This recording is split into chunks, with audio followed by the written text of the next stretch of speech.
Hi, Kevin, Property Soldier here.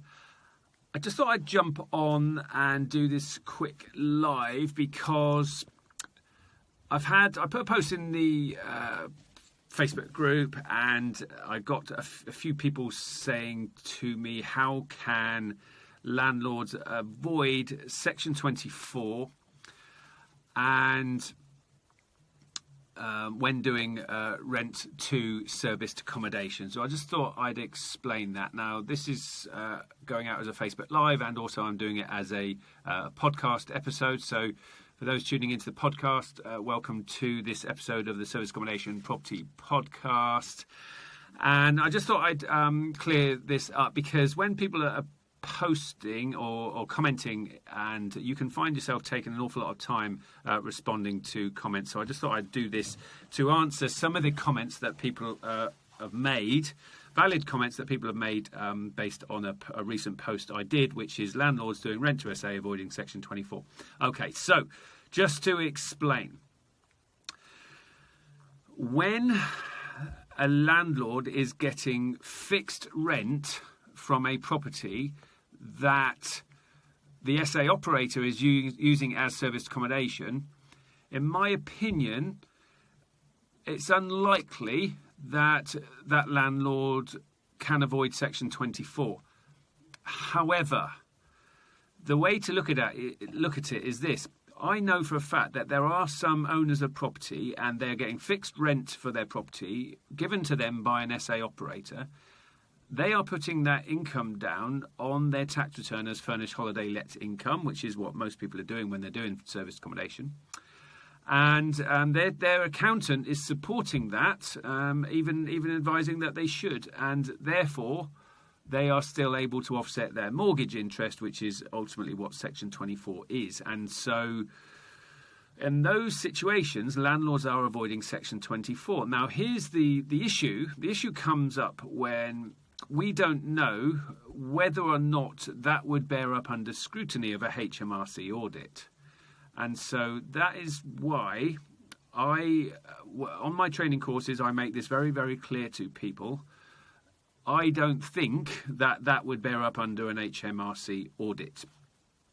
And the problem with that is that there's no actual case law yet where HMRC have challenged a tax return and the owner of the property has decided no, they're not accepting HMRC's decision, and then it goes to court, and then there becomes a court ruling, which then becomes case law, which means that there is case law in place so that we all know exactly where we stand. But just to be clear, what I actually say to people on my training courses is that I don't think that would bear up under a HMRC audit, and you're probably safer off not promising to the landlord that they are going to be able to avoid Section 24 when doing rent to SA. Now, here's the dilemma.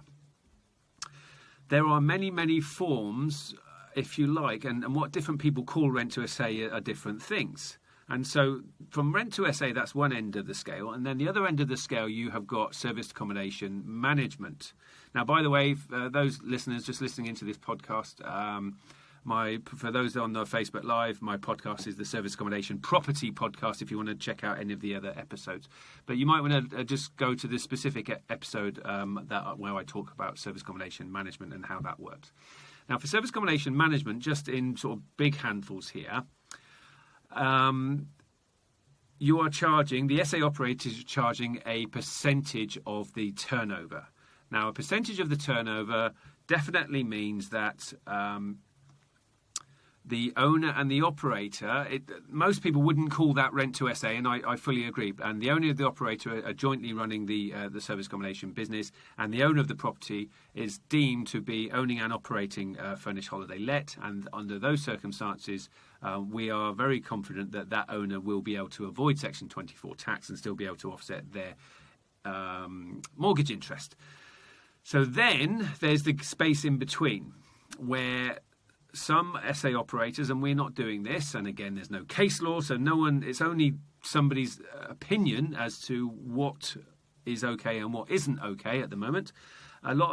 some people are doing a percentage share, so they're doing a certain amount of fixed rent on a rent to SA, and then a percentage share on the profit.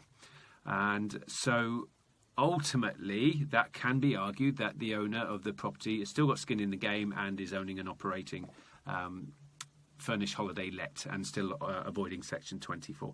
So let's face it, I don't care what anyone's opinion is, it is a grey area, and there are an awful lot of people that are saying, no, I'm right and everyone else is wrong and everyone else just needs to do what I say. And ultimately, I'm not saying that.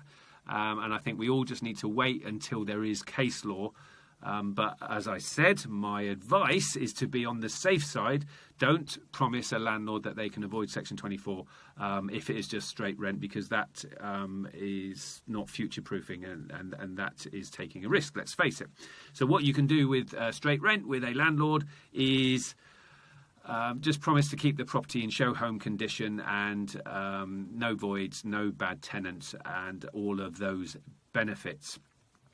So the other thing that I hear spoken about and I just want to address is the VAT issue. And so if you are taking a landlord's property and doing straight management with it, then the income that you're giving to the landlord will be classed as that landlord's turnover. And when turnover crosses 85,000 currently, that's when VAT becomes payable. And so for people I teach this on my training. So an awful lot of people say, oh, they don't teach this stuff on training courses. Well, I do teach this on my training course. And so I would say to every single person doing service accommodation, you need to just be wary of what the VAT implication could be. And so based on being properly trained, you might actually say to an owner of a property, look, let's only do a certain amount of properties because the total turnover is going to keep you below the VAT threshold. If you go taking on a big chunk of their properties, now remember, depending on where the property is in the country, the turnover is going to be different. And so you just have to future model it, if you like, and make sure that you are not going to cause a situation where that landlord is going to go into the VAT-able territory. Okay, so then you get into other situations where you are doing your own rent to rent, and so you need to be mindful of your own turnover and whether or not you're going to break through the VAT threshold for yourself. On rent to rent, as long as it qualifies, as long as you meet the criteria, you can go onto the TOMS scheme. I haven't got time to go into detail on TOMS, but ultimately TOMS is where you're going to be taxed more on your profit, not your turnover. And so if you're on the TOMS scheme, then your own VAT liability, you're going to be able to take on an awful lot more properties before you reach the VAT threshold if you are on TOMS scheme. Now, a lot of people try and say, oh, well, can't you just do service accommodation and just open different limited companies in order to do service accommodation in order to avoid VAT? No, again, I teach this on my course. That's called artificial separation. Only when there is legitimate separate owning entities of property and also companies can there be separate VAT liabilities. Okay, but you need to speak to an accountant on this as well to give you proper advice. So I just wanted to clarify that and to clear that up when it comes to what you can suggest to a landlord on rent to SA and what you can suggest to a landlord on management, and also talking about VAT, because it is right that some people say that this stuff isn't spoken about on some of the property trainings. But I do speak about this on my property trainings, and so forewarned is forearmed. And so hopefully you found that useful, everybody. I just thought I'd jump on and do that quick live for this purpose. And remember, your future needs you, and here's to your success in serviced accommodation.